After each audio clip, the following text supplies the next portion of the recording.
Today I'm doing some maintenance on the 4Runner. I'm going to share with you how I grease the front and rear drive shaft.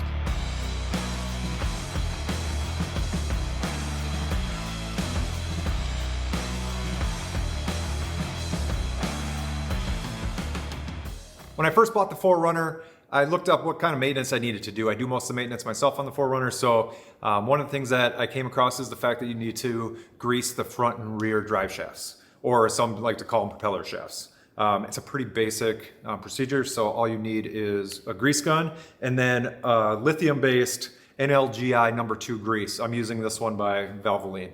The thing that you want to make sure of, whichever brand you get, that it is lithium-based NLGI #2.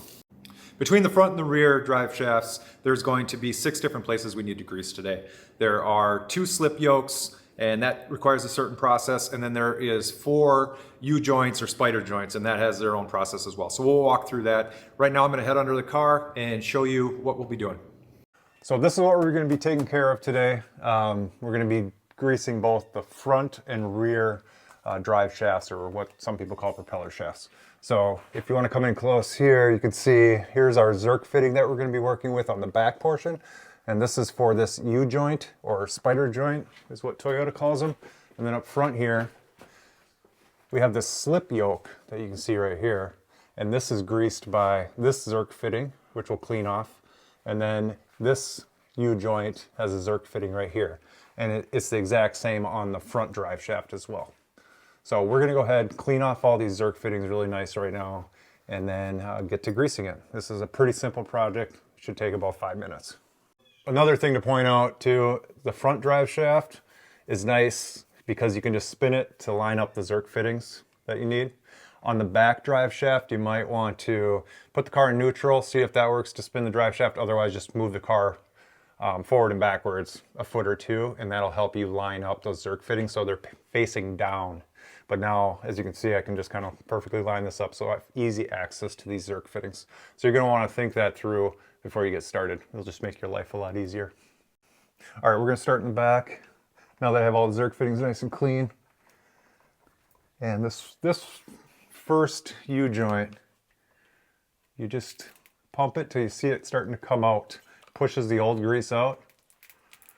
And we only needed to give it 2 pumps, and it's pushed a lot of that old grease out. That's it for that guy. All right, we move to the front now of the drive shaft, and we're going to do this same U-joint. There we go. Same thing, just wait till the grease starts to come out. You push out a little bit of the old grease, and you should be good. And then this is where it gets a little different. This is the slip yoke. You do not want to overload this, so start with probably 3 pumps, no more than 5. The grease will not come out of here, so you don't want to pack this with grease to the point where this slip yoke no longer functions because there's too much pressure in the inside. So I'm just going to do 3 pumps. There we go. All right, you can move to the front. We're almost done.